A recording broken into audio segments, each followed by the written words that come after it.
Now we will see what are those common steps which we need to do.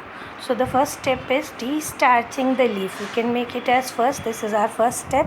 Destarching the leaves means removing of starch from the leaf, and that we can do by putting the plant in dark for 24 to 48 hours. We'll keep the whole plant in dark. Don't don't pluck the leaf, otherwise it will die. We are destarching the leaf. Remember, we are not destarching the plant. It's not possible.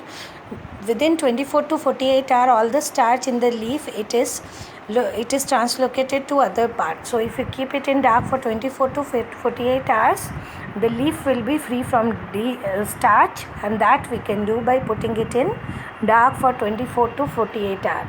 Now why this step is needed? This step is needed to ensure that whatever starch we are getting in the leaf, it is present, it was produced during the experiment. It was not present beforehand, and that proves that within that given condition, whatever the conditions were there during the experiment, the leaf, either it has produced the starch or it has not produced the starch.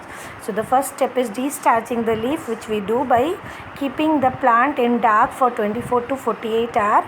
This we do to ensure that whatever starch is present, it is formed during the experiment. Now after destarching, what we do, whatever particular step we have to do for that particular reaction we do, and then that I can make the second step and I can put a question mark. And then we will put it back in sunlight. Whatever we have to do for that experiment we do, then we put the plant back in the sunlight so that it can do photosynthesis.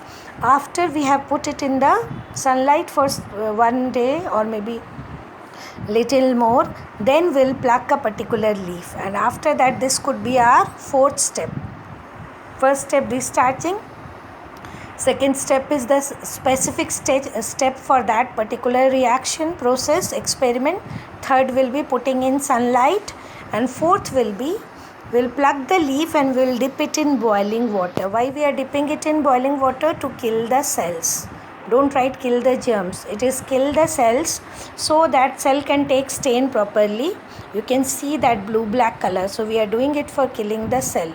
After that we boil it over in methylated spirit over the water bath. Okay, why we are boiling it in methylated spirit, or you may use ethyl alcohol as well? The reason is leaves are green in color, so over green you cannot see blue-black color. So to remove this chlorophyll, we are boiling it in methylated spirit using a water bath. Why water bath? Like this will boil, because your ethyl alcohol or methylated spirit, it will catch fire if you do it directly.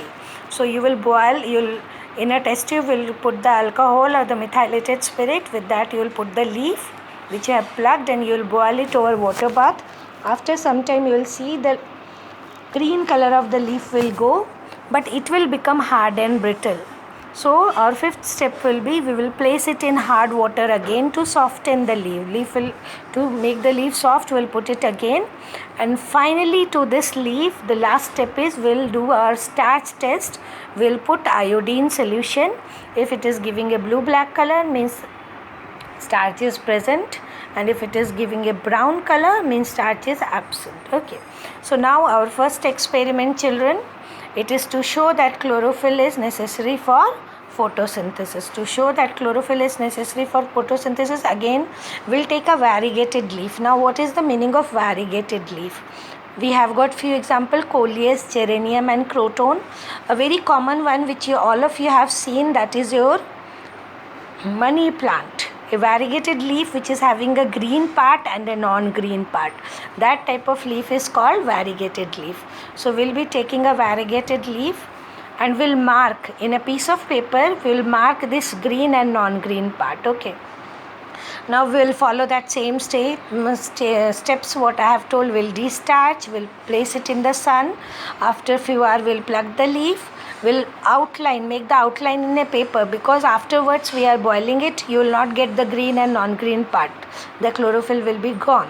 So we'll make the outline in a paper, and then we will test for the starch. We'll see the green part, only the green part, it will turn blue-black, and the white part or the non-green part, it will remain brown. So what does that show? That show that chlorophyll is needed for photosynthesis. Okay. Now our second experiment, that is sunlight is needed for photosynthesis. Again we'll do that same experiments what we have done. We'll take that same thing. We'll take a plant, destarch leaves. Again we'll destarch the leaf. Now after destarching, what we'll do? A particular leaf, not all the leaf, one leaf of the plant, will cover it with a black paper like this. Black paper will not allow sunlight to come through. You may make a star like this to be doubly sure. Okay. So, and then again you will put that plant in sun. Then after a few hours you will plug the leaf, you will test it for the presence of starch. What you will see? The part which is green in color, it will be blue black. The part which is green in color and which is exposed to sun, which is not covered, it will turn blue black, and the part which is covered with the black paper, it will turn brown. Why it is turning brown? It is turning brown because it is not getting sunlight, and as it is not getting sunlight, no photosynthesis will take place, and no photosynthesis means no starch. Okay. Now we have got third experiment to prove that carbon dioxide is needed for photosynthesis. So for this is our arrangement. What we'll do? We'll take apparatus. We'll take apparatus here, and we'll take a plant. Again we'll do all the steps which we used to do. After doing all the steps, what will happen? We'll destarch it, and after destarching we'll keep it in the sun. But what we'll do with one particular leaf, as you can see, we'll keep it inside a conical flask containing potassium hydroxide. Now what is the work of potassium hydroxide here? Potassium hydroxide absorbs carbon dioxide. Okay. You can use another chemical, that is soda lime also. Soda lime has got the same function. It will also absorb sunlight. It will also absorb carbon dioxide. Soda lime is a mixture of NaOH and CaO, potassium hydroxide and quicklime. Okay. So what we'll do, this particular leaf, will keep it inside the conical flask containing potassium hydroxide, and will keep the whole setup in sunlight. Okay. So now this particular leaf, it is getting everything. It is in sunlight, it is getting light, it is green in color, it is having chlorophyll, but one thing what it is not getting is carbon dioxide, because all the carbon dioxide inside the conical flask, it is taken by, absorbed by potassium hydroxide.